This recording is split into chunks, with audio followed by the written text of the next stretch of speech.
If you've been wondering what's going to happen with E3 this year for both Xbox and PlayStation, so have I. There are a few little tidbits out there in the wild about what Microsoft is potentially planning to replace E3 now that it's been canceled, and what PlayStation might be doing. So let's dive right in and talk about them.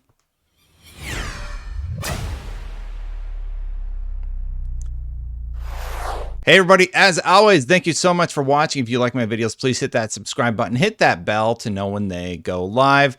So, you want to know what's happening with E3. Well, E3 is canceled, but Microsoft for Xbox and Sony's PlayStation do have events planned. I don't know why I said it that way, but anyway, here's what we know about Xbox. We'll start with them. So, it does seem like they are going to be having an E3 style showcase in June. Now, this is actually something that they talked about back when the Bethesda merger was happening, that they had planned a summer event to talk about more of their things coming. So in 2022, it does look like that is going to be happening. Again, I don't remember if they did that already, but anyway, it's happening in June of 2022, according to Insider. You guessed it, Jeff Grubb. So scrolling down in this article, here's the quote. "I'll probably have more to say on this soon, but it's in June, not May," Grubb said. I highly doubt anything would be in May. Well, they might do something in May or September. I don't know. But I know that they're planning for an E3 style show in June. June makes sense to me also. Destin Legary, not Jeff Grubb. They're talking to partners to get big games in there. That is ongoing right now, and it's in March. So it's not like they can change that train or turn that big ship around. They are heading in that direction, and they're going to do something in that time frame. So yeah, it being April now and having had no announcement, I do think that Microsoft needs to do something in June. And I say June because that's traditionally when we as gamers and press people expect things to happen, basically, in June. And that's because that's when June, July is usually the window where E3 would happen, and just the traditional events period, right? And they had been talking about Redfall in the past and doing something with Redfall in the summer. So if they are going to do a surprise launch or surprise beta or something with Redfall, I think that would be a really good time to do it.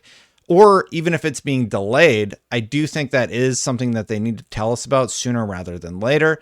Because it's still slated for summer. There's been no official announcement of a delay. There's been no official notice about what's going on with Redfall. So any sort of update, it just needs to happen at this point, right? Scrolling down a little bit further in this article, Reggie Fils-Aimé talked a little bit about what his concerns were with E3 and how they need to get on it. I guess I never brought up the radio. It's from Video Games Chronicle. He said, "I have to say what I read doesn't sound all that compelling." This was before they canceled it. And then he had a pitch for his perfect E3.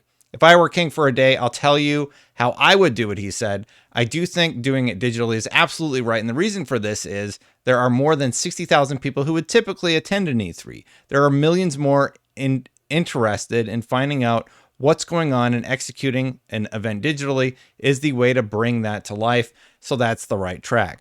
E3 definitely would need to have an online component. Most of these events did have online components in the past. It was sort of, it's like a big celebration during that summer period for gamers to look at all the exciting new stuff coming, get excited about what games are on the way, and the potential that's there, right? So the fact that it's not there at all is a bit of a bummer, but at least we still have something digital to replace it.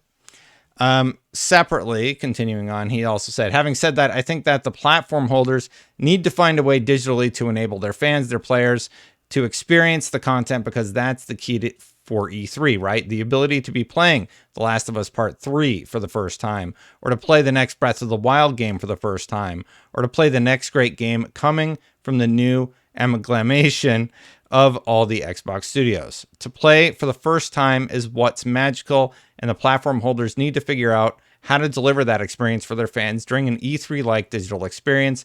I think that would be huge." So for Microsoft, they actually did that in a little bit. What they did was they were able to allow all of these like indie demos happen for an ID at Xbox event. So you had access to like 30 demos. And I have to wonder if that was a testing ground for whatever would happen in the near future.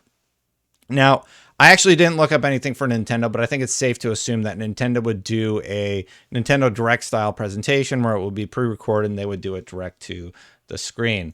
For Sony, we do know that there is a PlayStation VR2 event on the horizon. Tom Henderson said Sony sent out a new email yesterday named introducing PlayStation VR2. There was a similar email a couple of weeks prior to the PS5 pre-launch also too. It could indicate that there are plans for a PSVR2 showcase soon, as both Game Over Greggy and Jeff Grubb had heard. So this is a doubling down on the PlayStation VR2 event. And I mean, that seems like it needs to happen. There have been people who've actually, there's been at least one person who played PlayStation VR2 and it blew their mind. It's only one person that said that as far as I know. But it is exciting to hear that the new VR headset is living up to all the hype and expectations that we've heard about this far. It has a lot of very impressive statistics, and it's going to be priced at a good price point from what I hear. The last time I think we heard anything about PSVR 2 was this event where they showed it off a bit. And they sort of talked about like what the capabilities of the device were going to be. And they gave us this demo of the game from Firespite, who's working on a Horizon type experience. Now imagine getting to play something like this in VR. Even I think that looks pretty cool. I would be down to check it out at least if I have access to the helmet. Yeah. Separate from all of that, however, I'm sure a lot of you are wondering, like, is there going to be any type of PlayStation event? The only person I've heard talk about this was Roberto Serrano. He's been right on some stuff. But yeah, I mean, here's what he said. Sony Interactive Entertainment is looking to plan its PlayStation events, including a big showcase and the most awaited PlayStation experience, to return to the in-person show. In addition to the state of play appointments as usual. Dates and times are going to be revealed ASAP. Now this was on April 6th. I'm recording on April 8th, in early in the morning. And that's largely all that we really know about any sort of PlayStation event. Roberto has, recently been correct about a lot of things, so I'll take him at his word. But I don't know. Is PlayStation going to do anything bigger than their state of play? I like, if Roberto's not right, I think what we should expect would be something similar to what they've done in the past, where like Mark Cerny does a whole presentation, or they focus on one game like God of War, or they do several smaller ones focusing on like, okay, here's all of our indie games. Get that out of the way. Here's a whole presentation about God of War like they did for Horizon. And then here's maybe a mix of middle tier stuff and partnership titles. The idea of Sony doing an in-person thing this year, I would be surprised, I think, because nobody else, as far as I know, is doing an in-person thing. There's been no announcement of an in-person thing. We're in April right now. If that June window is when it's happening, we're 2 months away from that. So I'd be curious to learn more about when those things are happening. Are they going to happen, etc. Anyway, that's what we know about E3 events this summer. Let me make sure I didn't miss anything because I have a few things open here. No, that was it. I've been meaning to talk about this one for a while because I'm really excited to see what Xbox has to show. I can't wait to see what PlayStation's going to bring. Their last big conference, they revealed like the new Spider-Man and stuff and a Wolverine game. So if it's anything on that caliber, or maybe even proof of concept of gameplay for either of those new titles, or actual gameplay, I don't know. All of that stuff would be great for us to check out. And of course, new ideas from developers around the world is something that I love. So that's what's going on. Thank you so much for watching. Hit that subscribe button, hit that bell to know when my videos go live. I really do appreciate you watching.